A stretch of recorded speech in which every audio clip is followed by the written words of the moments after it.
வணக்கம். இலங்கை செய்திகளுடன் நான் நிரோஷன். விரிவான செய்திகளுக்கு முன் தலைப்புச் செய்திகள். எதிர்க்கட்சியில் இருந்தபோது கடும் எதிர்ப்பு தெரிவித்திருந்தாலும் ஆட்சியில் இருந்தபடியே மாகாண சபை தேர்தல் தாமதிக்கப்படுவது ஏற்றுக்கொள்ள முடியாது. ஐக்கிய சுதந்திர முன்னணி வலியுறுத்தல். நாளை திங்கட்கிழமை வடக்கு கிழக்கில் முன்னெடுக்கப்பட உள்ள ஹர்த்தாலுக்கு கடும் எதிர்ப்பு. நாட்டில் இடம்பெற்ற சட்டவிரோத செயல்களுடன் தொடர்புடைய பல பாதுகாப்பு படையினரின் பெயர்கள் மற்றும் விவரங்களை போலீசார் கண்டறிந்துள்ளதாக தகவல். நல்லூர் கந்தசுவாமி கோவிலுக்கு வந்த அனாமதேய தொலைபேசி அழைப்பின் காரணமாக ஆலயத்தில் நேற்று பரபரப்பு. தொடர்வது விரிவான செய்திகள். அரசாங்கம் எதிர்க்கட்சியில் இருந்தபோது தேர்தல் தாமதத்திற்கு கடும் எதிர்ப்பு தெரிவித்திருந்தாலும் தற்போது ஆட்சியில் இருந்தபடியே மாகாண சபை தேர்தல் தொடர்ந்தும் தாமதிக்கப்படுவது ஏற்றுக்கொள்ள முடியாதது என்று ஸ்ரீலங்கா சுதந்திர கட்சி தலைமையிலான ஐக்கிய சுதந்திர முன்னணி வலியுறுத்தியுள்ளது. கொழும்பு டாலி வீதியில் உள்ள சுதந்திர கட்சி தலைமையகத்தில் உள்ளூராட்சி தேர்தல் ஐக்கிய சுதந்திர முன்னணியின் வெற்றி பெற்றவர்களுக்காக நடைபெற்ற கருத்தரங்கின் பின்னர் முன்னாள் அமைச்சர்கள் ஊடகங்களுக்கு கருத்து வெளியிட்டனர். முன்னாள் ராஜாங்க அமைச்சர் லசந்த அழகியவண்ண கூறுகையில், எதிர்க்கட்சியில் இருந்தபோது தேர்தல் தாமதத்திற்கு கடும் எதிர்ப்புகள் வெளியிட்ட அரசாங்கமே இன்று ஆட்சியிலிருந்து தேர்தலை தள்ளி போடுகின்றது. அவர்களிடத்தில் 3/2 பெரும்பான்மை உள்ளது. அதை பயன்படுத்தி விரைவில் மாகாண சபை தேர்தலை நடத்த முடியும். மக்கள் 5 ஆண்டுகளுக்கு தேசிய மக்கள் சக்திக்கு ஆணை வழங்கியிருந்தாலும் அந்த ஆட்சியின் மீது மக்களின் நம்பிக்கை குறைந்து வருவதாகவும் அரசாங்கம் வழங்கிய வாக்குறுதிகள் நிறைவேற்றப்படவில்லை என்றும் யதார்த்தம் என்று குறிப்பிட்டிருந்தார்.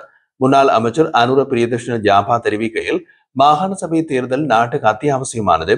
பல ஆண்டுகளாக தாமதமாகிக் கொண்டிருக்கிறது. இப்போது நடத்துவதற்கான சிறந்த நேரம்.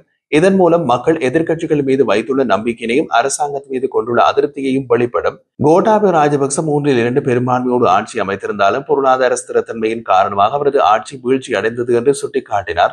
முன்னாள் அமைச்சர் சுசில் பிரேமஜயந்த கருத்து வெளியிடுகையில், புதிய அரசியல் சக்தி ஒன்று ஆட்சி அமைத்துள்ள நிலையில் அதை ஓராண்டுக்குள் கவிழ்க்க முயல்வது பொருத்தமற்றது. தேசிய மக்கள் சக்திக்கு மக்கள் நம்பிக்கை வைத்து வாக்களித்தனர். எனவே அவர்களுக்குரிய சந்தர்ப்பத்தையும் வழங்க வேண்டும். எவ்வாறாயினும் எதிர்க்கட்சிகளை ஒன்றிணைக்கும் செயற்பாடுகளையே நாம் முன்னெடுத்து வருகிறோம் என்றார்.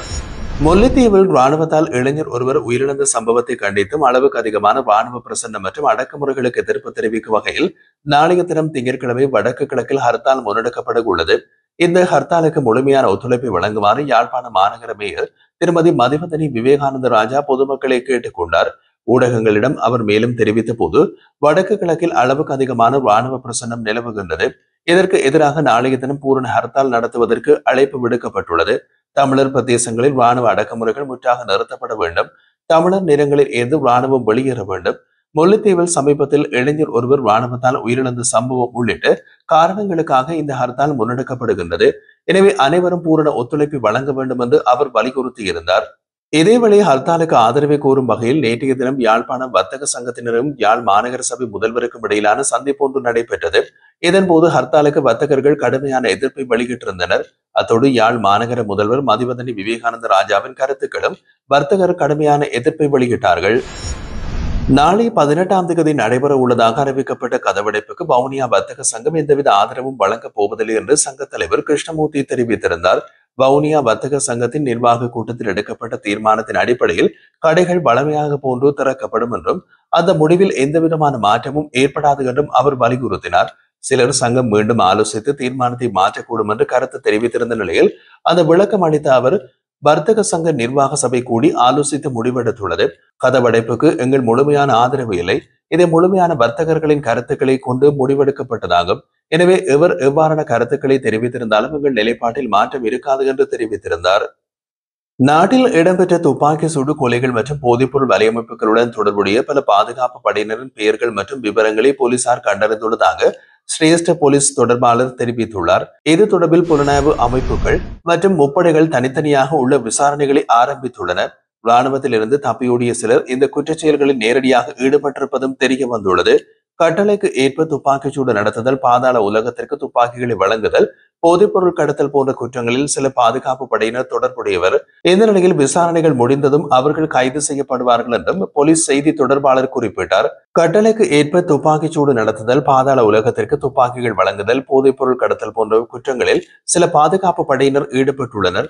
விசாரணைகள் முடிந்ததோடு அவர்கள் கைது செய்யப்படுவார்கள் என்றும் போலீஸ் செய்தி தொடர்பாளர் குறிப்பிட்டிருந்தார். இலங்கை போலீஸ் மற்றும் இராணுவத்தில் இருந்து பல துப்பாக்கிகள் வெளியேற்றப்பட்டுள்ளதுடன் புலிகள் அமைப்பிடமிருந்து அரசாங்கம் மீட்ட ஆயுதங்களும் பாதுகாப்பு பெட்டகங்களில் இருந்தது என்றும் அவை காணாமல் போயுள்ளது என்றும் அவர் சுட்டிக்காட்டினார். சமீபத்தில் இடம்பெற்ற பல குற்றச்செயல்களுக்கு உள் தகவல்கள் வழங்கியமைக்காக சில பாதுகாப்பு படையினரின் தொடர்புகளும் கண்டறியப்பட்டுள்ளதாக போலீசார் தெரிவிக்கின்றனர். கிழக்கு மாகாண முன்னாள் முதலமைச்சரும் முன்னாள் ராஜாங்க அமைச்சருமான சிவநேசத்துறை சந்திரகாந்தன் தொடர்பான குற்றச் செயல்களை சூழ்ந்து மேலும் அதிர்ச்சிகரமான தகவல்கள் வெளிப்பட்டுள்ளது. குற்றப்புலனாய்வு திணைக்களம் தற்போது பிள்ளையான் கும்பலின் கீழ் செயற்பட்டதாக கூறப்படும் 6 துப்பாக்கிதாரர்கள் குறித்து தீவிரமான விசாரணைகளை ஆரம்பித்துள்ளது. பிள்ளையான் மீது பல்வேறு குற்றச்சாட்டுகள் காரணமாக அவரை குற்றப்புலனாய்வுத்துறை விசாரணைக்கு உட்படுத்தப்பட்டுள்ள நிலையில் அவரது நிர்வாகத்தின் கீழ் மாகாண சபை உறுப்பினராக செயல்பட்ட இனிய பாரதி என்று அழைக்கப்படும் கந்தையா புஷ்பகுமாரும் அண்மையில் கைது செய்யப்பட்டிருந்தார். இருவரிடமும் நடத்தப்பட்ட விசாரணைகளின் மூலம் பிள்ளையான் கும்பலின் 6 துப்பாக்கிதாரிகள் தொடர்பான தகவல்கள் வெளிச்சத்திற்கு வந்துள்ளன.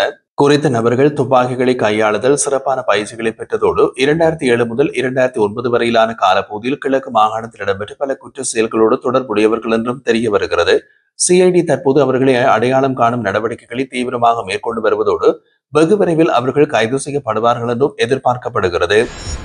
பலசக்தி அமைச்சர் குமார ஜெயக்கொடியை கையூட்டல் மற்றும் ஊழல் ஒழிப்பு ஆணைக்குழு விசாரணைக்கு உட்படுத்த தயாராகி வருவதாக தகவல்கள் வெளியாகியுள்ளன.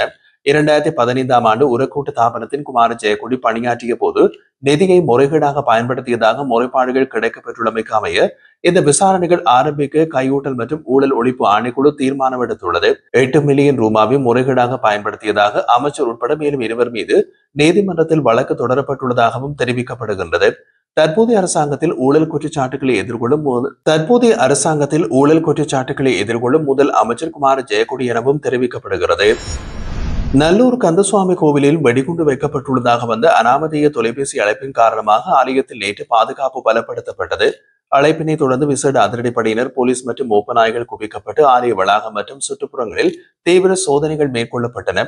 ஒரு விஷமியால் இந்த அழைப்பு விடுக்கப்பட்டது என்றும் இதில் உண்மை இல்லை என்றும் யாழ்ப்பாண மாநகர சபை முதல்வர் மதிவதனி விவேகானந்த ராஜா தெரிவித்துள்ளார். இதேவேளை நல்லூர் கந்தசுவாமி ஆலய பின்வீதியில் அமைந்துள்ள வீதி தடைக்கு அருகில் இடம்பெற்ற வாழ்வெட்ட சம்பவத்தில் இளைஞர் ஒருவர் காயமடைந்துள்ளதாக தெரிவிக்கப்படுகிறது. நேற்று நடைபெற்ற நல்லூர் திருவிழாவின் கார்த்திகை திருவிழாவுக்கு பெருமளவான பக்தர்கள் வந்திருந்த நிலையில் வன்முறை கும்பல்கள் ஒன்று அரசடி பகுதியில் இளைஞனை குறிவைத்து வாழ்வெட்ட தாக்குதலை நடத்தியது. காயமடைந்த இளைஞன் உயிர் காக்க வீதி தடையை தாண்டி ஆலய வளாகம் நோக்கி தப்பி ஓடிய போதும் தாக்குதலாளிகள் அவரை தொடர்ந்து துரத்தியதாக தெரிவிக்கப்படுகின்றது. இந்த சமயம் ஆலய சூழலில் பாதுகாப்பு பணியில் இருந்த போலீசார் உடனடியாக தலையிட்டு தாக்குதலில் ஈடுபட்ட 5 பேரை கைது செய்துள்ளனர். காயமடைந்த இளைஞர் உடனடியாக நோயாளர் காவு வண்டி மூலம் யாழ்ப்பாணம் போதனா வைத்தியசாலைக்கு அனுப்பி வைக்கப்பட்டிருந்தார். யாழ் திருவிழாவை முன்னிட்டு தற்போதைய ஆலய வளாகத்தில் 600க்கும் மேற்பட்ட போலீசார் பாதுகாப்பில் ஈடுபட்டு வருகின்றார்கள். எனினும் இத்தகைய வன்முறை சம்பவங்கள் பக்தர்களிடையே பெரும் அச்சத்தை ஏற்படுத்தியுள்ளது.